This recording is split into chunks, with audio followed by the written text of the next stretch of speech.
so the flowers will grow.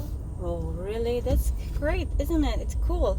Yeah, So rain is very important, isn't it? yeah. Mm-hmm. The rain is happy to meet us Okay, then why it's raining, by the way?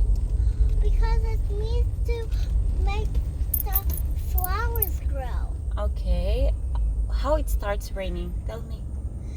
The driplets will go up in the clouds, and then when it's blue, Mm-hmm. and when it's blue, their outfits, it will go down to rain. Ah, okay. And then it will go to the flowers and the trees and the sun and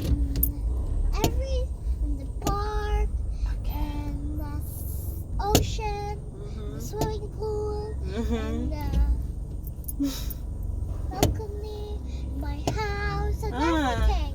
Okay. It can rain everywhere. That's cool. Isn't that cool? Yeah. Because there's a lot of clouds, you can find it everywhere you can. You can find it to a beautiful ocean or a swimming pool or a ugly ocean, but you can find it to a pretty ocean. Okay. That's how rain works. Ah, amazing.